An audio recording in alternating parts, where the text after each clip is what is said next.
Krishna Prestaya Bhutale Srimate Bhaktivedanta Swaminiti Namine Namaste Sarasvati Deve Kauravani Pracharine Nirveshesha Sunyavadi Prachachadi Shataline Chayo Shri Krishna Chaitanya Prabhu Nityananda Shri Advaita Gadadara Shivasadi Gaur Bhaktavinda Hare Krishna Krishna Krishna Hare Hare Hare Rama Rama Rama Hare Hare.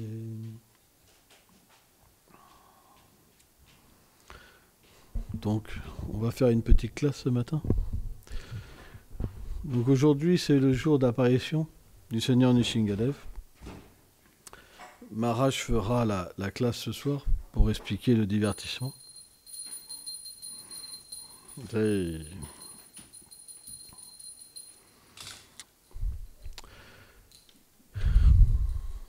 Une des raisons pourquoi en fait le Seigneur apparaît, c'est par affection pour ses dévots.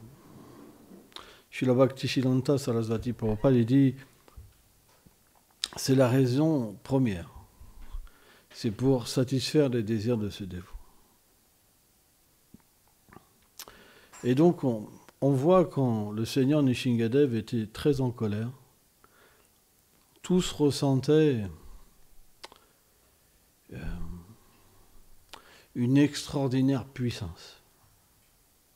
Au point que même Lakshmi Devi, la compagne éternelle du Seigneur, même Shiva, même Brahma, ne pouvaient pas même approcher le Seigneur.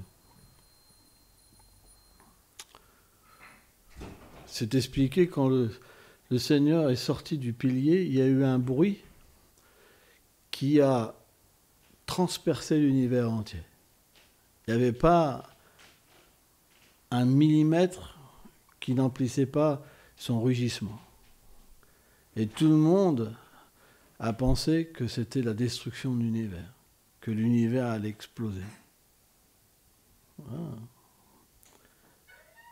Mais Prahlad, lui, il ressentait aucune peur. Pourquoi ? Prabhupada donne cette analogie que pour un chat, sa gueule, elle est interprétée de deux manières. Pour une souris, c'est la mort, alors que pour le petit chaton, c'est l'amour. Et bien de la même manière, quand Prahlad a vu en fait le Seigneur suprême de cette manière en colère, en exprimant son amour, alors c'était la plus belle chose. Et d'ailleurs, quand Prahlad s'est approché de Nishingadev et que le Seigneur était tellement en colère, il avait la guirlande d'intestin autour de son cou, il y avait des soldats, des millions de soldats, milliers de soldats partout, ensanglantés, il y avait du sang partout, des cadavres partout, des bras, des têtes partout. C'est pas une scène rigolote, hein. Une telle atmosphère. Et pourtant, dès que le Seigneur a vu son dévot, en fait, tellement humble, s'abandonner à ses pieds, l'abandon de Prahlad est tellement puissant que la colère du Seigneur, elle s'est envolée, comme ça. Tellement c'était puissant que tout est parti en un instant. Juste comme ça. La puissance de la bhakti. Et on sait que le Seigneur a couvert Prahlad d'affection. Il a léché son corps. Qu'est-ce qu'on peut comprendre dans cette action du Seigneur. Lécher le corps du dévot. Ça, c'est un grand nectar. Le Seigneur, il place tellement son dévot d'une manière élevée, et ça ne peut pas être compris par un néophyte. Ça peut être compris que quand on expérimente la Swarup. Quand on expérimente la Swarup, on peut comprendre la position inconcevable des dévots. Ça, c'est pas possible, parce qu'on voit tout par notre ego sans ça. On diminue tout le monde, on diminue toujours tous les êtres, même le gourou, parce qu'on se passe toujours en premier. C'est pour ça qu'il n'y a pas d'avancement spirituel. C'est pour ça qu'on ne peut pas être introduit dans le monde supérieur, parce qu'on descend. Si le gourou il reprend quelqu'un, la personne se met en colère. Pourquoi elle se met en colère? Parce qu'elle pense que c'est un être ordinaire. Pourquoi elle se mettrait en colère dans ça? Vous comprenez? Mais la position des Vaishnavas est tellement exaltée que le Seigneur a fait voir ce divertissement déjà pour prouver que la parole d'un dévot, elle est parfaite.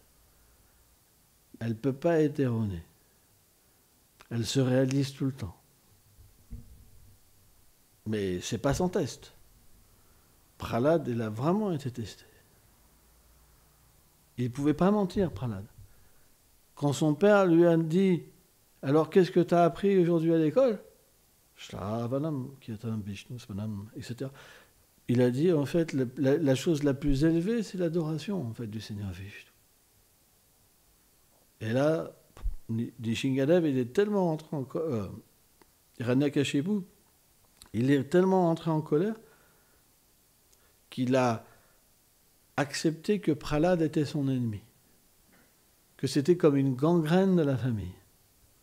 Et c'est là qu'où Hiranyakashipu, il a expliqué que couper un membre d'un corps, si le corps est malade, c'est une bonne chose. C'est pourquoi on doit absolument comprendre que l'association des Vaishnavas, c'est la chose la plus importante. Mais comment on peut l'avoir? Par la bonne attitude. Vous pouvez être à côté d'un Vaishnava et rien recevoir. Parce que si vous avez de la fierté en vous, alors vous ne recevrez rien. Et c'est le seul défaut qu'on ne devrait pas accepter, c'est la fierté. S'il y a de la fierté en nous et qu'on manque de respect, alors rien ne se passera. C'est pourquoi on doit toujours avoir une distance avec les Vaishnavas. Les Vaishnavas ne sont pas nos amis. Ils sont là pour nous sauver, pour nous ramener à Krishna. Ce n'est pas nos amis. On n'est pas sur un pied d'égalité. Bien qu'il y ait une forme, bien qu'il puisse paraître des choses, et la réalité, elle est différente. Parce qu'un Vaishnava est mandaté, mais pas quelqu'un d'ordinaire. Vous ne pouvez pas dire que vous pouvez sauver une personne. Celui-là qui dit ça, la concupiscence vient le rattraper. Et tout le monde peut voir que c'était faux. C'est pas possible. Il n'y a qu'une personne mandatée qui peut ramener quelqu'un. Pas un être ordinaire. Parfois, des êtres ordinaires emplis d'orgueil disent « Mais moi, je peux te sauver. » Il suffit juste d'attendre un petit peu pour voir après qu'est-ce qui se passe. Quand quelqu'un dit ça, c'est sa mort. La chute vient après. Mais le Vaishnava, lui, dans son cœur, il pense et il voit qu'il est le plus déchu. C'est pour ça que Krishna peut l'utiliser. Parce qu'il ne prendra rien pour lui. Il ne veut rien de ce monde matériel. Il veut simplement retourner auprès de Radha et Krishna. S'il fait quelque chose, c'est toujours dans ce sens-là, pour avoir la miséricorde. Et on voit les grands Vaishnavas comme Srila Prabhupada, jamais ils ont dévié. Jamais. Jamais leur sentiment a dévié. Alors que certains qui sont venus après, ils ont dévié. C'est vraiment intéressant. J'ai écouté une parole là d'un ancien disciple de Prabhupada. Il disait, moi les gourous, c'est la façon que j'ai de l'argent. Comme ça, hein. Jaya Tirtha. Pourquoi? Parce que c'est très difficile quand on se fait adorer, quand tout le monde nous dit Jai Gurudev, Patita Pavan Gurudev. C'est très difficile de ne pas tomber dans le piège de l'orgueil. Et il y en a plein qui se font avoir. Et pas des petits dévots, c'est plein. À moins véritablement d'être sans désir matériel, c'est impossible de pas se faire avoir. L'énergie matérielle est très subtile. C'est pour ça, faites attention. Faites attention.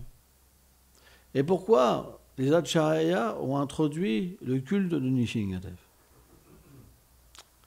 C'est pour obtenir cette protection. C'est quelque chose qui est très important. On prie en fait le Seigneur pour qu'il détruise ce cœur de pierre. Il est sorti d'un pilier, c'est pas pour rien. Notre cœur, c'est comme un cœur de pierre. Et par la miséricorde des Vaishnavas, le Seigneur peut casser ce pilier et apparaître.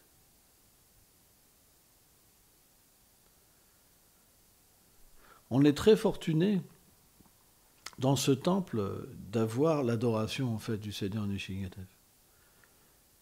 Mais cette adoration, elle est liée en fait à Nanda Maharaj et Maria Yashoda. Parce qu'à Nandagram, tous les jours, Nanda Baba, il va assister Gargamuni, en fait, pour adorer Nrsimhadev, tous les matins. C'est pour ça que Nanda Maharaj n'est pas là au réveil de Krishna. C'est la raison pourquoi il n'est pas là. Hein, je ne sais pas si vous avez remarqué, mais Nanda Maharaj n'est pas là. En fait, c'est pendant ce moment-là, il va adorer tous les matins, en fait. Il offre un culte au Seigneur Nrsimhadev. C'est pourquoi les Acharya expliquent que la déité du Vatsalya Ras, donc de l'affection parentale, c'est le Seigneur Nrsimhadev. Et là où apparaissent Nanda Baba et Yashoda, Nrsimhadev est naturellement présent. Hein? C'est pourquoi cette humeur, elle est liée en fait à Nandagram. À Nandagram, le Seigneur Nrsimhadev est éternellement présent. Et on voit quand on fait le pèlerinage en Inde, on va dans ce temple Nanda Baba, où c'est expliqué que c'est la déité originelle que Nanda Baba adorait. Et donc un des shalagrammes qu'on a, en fait, il vient de ce temple. C'est une grande miséricorde qu'on a reçue, parce que c'est des déités de Vraj. Ça ne devrait jamais quitter Vraj, parce que c'est des déités qui ont des milliers d'années. Et pourtant, le Pujari nous a donné un shalagram. Hein? Voilà, je ne veux pas parler longtemps. Hein? Et Maharaj, il fera une plus grande classe ce soir. Hein? Donc là, on va faire les préparatifs pour la fête. Hein? Jai Nrsimhadev Bhagavan Ki Jai.